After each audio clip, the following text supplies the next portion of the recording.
बनाया है उसको, और वो एनिवर्सरी करने जा रही है, अगर वो नहीं जाता तो लोग और ज्यादा वो उसके ऊपर एलिगेशंस लगाते, इधर उधर की बात करते। तो वो तो बेचारा जो गया है वहां, वो अपनी जात बचाने के लिए गया है। सही बात सर। लोग तो ये कहते हैं वो इलेक्शन लड़ेंगे, वो नेता वेता बनना चाहते हैं, इसलिए वो एक हमदर्दी लोगों के अंदर पैदा करने की कोशिश कर रहे हैं कि देखें जी मैंने कितने पूरे खानदान को देखें हिंदू बना दिया, हिंदू की जो हमदर्दी लेने के लिए, उनका वोट लेने के लिए सब कुछ कर रहे हैं। देखिए वो अच्छा, मैं समझा कि शायद उनको मीडिया वालों ने बनाया कैमरा डायरेक्टर के तौर पर। देखिए नहीं, मैं ये आपके चैनल से ऐलान करता हूं कि वो इलेक्शन लड़े, लेकिन जो उन्होंने गलती की है, बच्चों को जो धर्म चेंज कराने की कोशिश की है, जो दूसरी गलतियां की है, उनसे पहले माफी मांगे और अपना दिल साफ करे। अगर वो इलेक्शन लड़ेंगे तो उनको जितना पैसा वो इलेक्शन में लगाएंगे मेरे से ले लें। अरे जबरदस्त सर, ये तो बढ़िया ऑफर, गाड़ियां भी दूंगा, पैसे भी दूंगा, और इलेक्शन कैंपेन चलाएंगे, और उनके लिए खुद जाकर के घर घर उनके लिए वोट मांगूंगा। अच्छी बात है कोई आगे बढ़ जाए, लेकिन गलती को सुधारना पड़ेगा। बिल्कुल सर। हेमंत पराशर साहब से जब बात होती है, पराशर साहब तो ये कहते हैं जी इलेक्शन लड़के दिखाए, इसकी तो जमानत जब्त हो जाएगी, कोई करतूत ही अच्छे नहीं है, कोई इनको पसंद नहीं करता।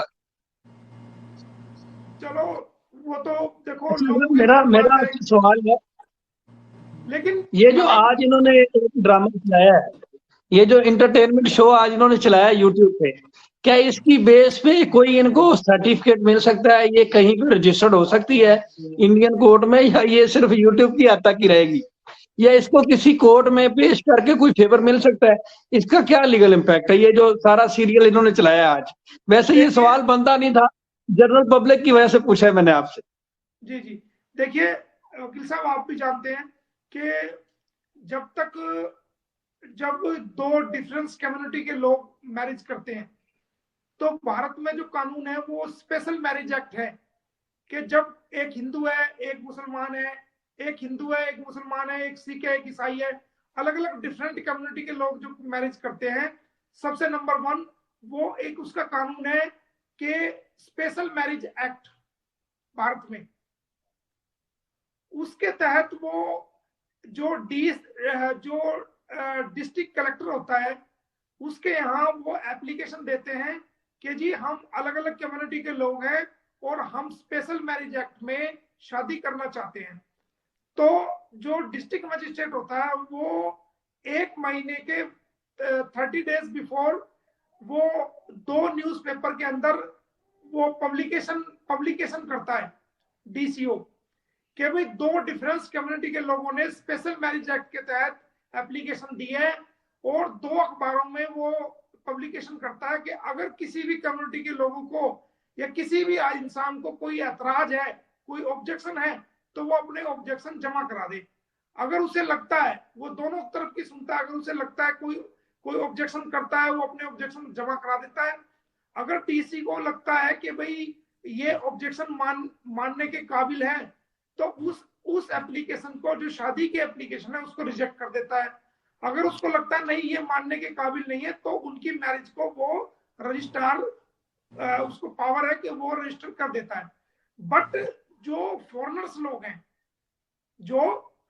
लोग हैं, चाहे वो बांग्लादेश से आए हैं, चाहे वो पाकिस्तान से आए हैं, चाहे वो किसी भी मुल्क से आए हैं, कोई भी फॉरेनर्स इंडिया में आएगा और वो मैरिज रजिस्ट्रेशन के लिए जाएगा, तो सबसे पहले ये देखा जाएगा कि इसका पासपोर्ट कहाँ है, और जो गवर्नमेंट ऑफ इंडिया ने, भारत सरकार ने उसको वीजा दिया है, वो वीजा है या नहीं है।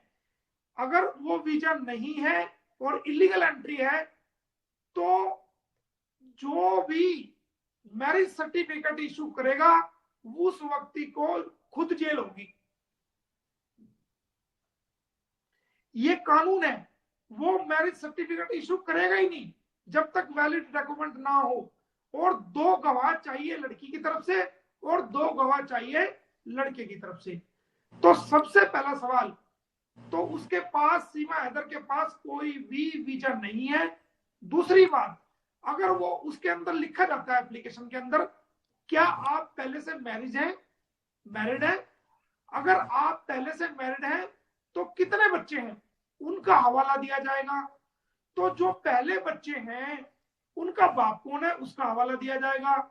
आपका और आपकी पहली मैरिज का स्टेटस क्या है, क्या आप तलाकशुदा हैं या अभी तक तलाक नहीं हुई है।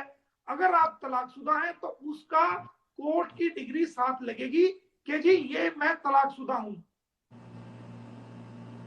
अगर तलाकशुदा नहीं है और वो पहले मैरिज है तो तब भी कोई मैरिज रजिस्ट्रेशन नहीं होगा।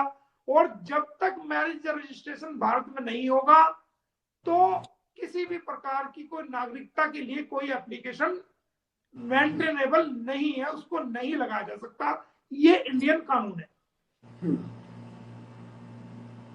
सर माइक आपका बंद है शायद भाई, माइक अपना। अच्छा फैसल भाई, इंतहाई माजरत, आप सवाल मेरे ख्याल में करना चाहते थे, एक कानून की बात की है, उसके लिए बड़ा इंपॉर्टेंट एक रेलिवेंट सवाल है। सर देखिए, जहां पाकिस्तान और भारत का मामला हो, आपको पता है कि नो कंप्रोमाइज, हमारे इदारे इन लोगों के, पाकिस्तानी और इंडियन के मामला पे कंप्रोमाइज नहीं करते, उनके ऊपर सख्ती बहुत ज्यादा होती है। तो सीमा के मामले पे आप चूंकि अब आपने सारे इदारे भी छान लिए, आप खुद जाके गए हैं, आपने खुद देखा भी, पहले इस केस से जुड़े नहीं थे तो शायद आपको कम मालूमात हो। तो सीमा के ऊपर आखिर नरमी क्यों है सर? आप जाती ऑब्जर्वेशन क्या है वकील से हट के, पाकिस्तानी होने के बावजूद? मैदान में सामने कोई था ही नहीं भाई साहब, कोई था ही नहीं सुनने वाला, वन साइडेड चल रहा था ना सारा। तो क्यों सर नरमी क्यों है? जो सीमा ने कह दिया अखबारात ने वही प्रिंट कर दिया, उसी को छाप दिया। जो इलेक्ट्रॉनिक मीडिया ने वही छाप दिया, सोशल मीडिया ने वही छाप दिया, इसको हीरो बना दिया। लोगों के दिल दिमाग में ये हो गया कि इसके साथ तो बहुत बड़ा जुल्म होता था और ये बहुत बड़ी विक्टिम है। सामने कोई था नहीं ना। अगर कोई सामने होता और हैदर की भी बात रखता और हकीकत और असलियत को दुनिया के सामने लाता तो ये नौबत नहीं आती। दोनों पक्षों को, यहाँ पर अगर दोनों पार्टी को सुनना चाहिए ना सर। यहाँ पर अब अगर देखा जाए तो इसने मजहब कार्ड भी खेला और इसने मुल्क का भी, नेशनलिटी कार्ड भी खेला कि मैं पाकिस्तानी हूँ, उसको दूसरी तरफ से खेला गया, नेगेटिवली प्ले किया। और मजहब पे कन्वर्जन है उसका भी एक बहुत बड़ा इस्तेमाल किया गया। सर फैसल भाई देखिए, ये फैसल साहब आप जो बात कह रहे हैं ये आप बिल्कुल ठीक कह रहे हैं, ये ऐसा ही कर रही है। बट आपने देखा होगा कि भारत के मुसलमानों से ज्यादा हमारे हिंदू भाई, सबसे ज्यादा हमारी हिंदू बहनें, हिंदू भाई सबसे ज्यादा सीमा का विरोध कर रहे हैं। और वो ये चाहती है कि ये गुलाम के बच्चों को उसको वापस करे और इसको जेल हो, और जब ये जेल काटते तो इसको वापस फेंका जाए पाकिस्तान, इसको जो ना डिपोर्ट किया जाए।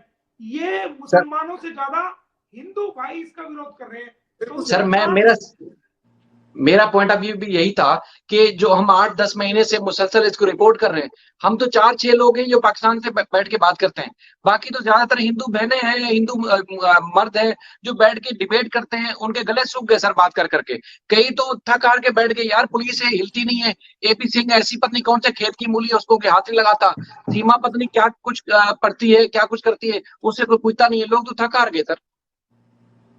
कुछ नहीं है, हवा है खाली, कुछ नहीं है। एक कागज का लिफाफा होता है ना, उसमें फूक फूक भर दो। हम बचपन में खेलते थे, कागज का लिफाफा बनता था, सामान लेके आते थे उसमें, अखबार का, और उसमें हम पकड़ के फूक भरते थे ऐसे, और वो फूक को ऐसे, फिर उसको मुंह को ऐसे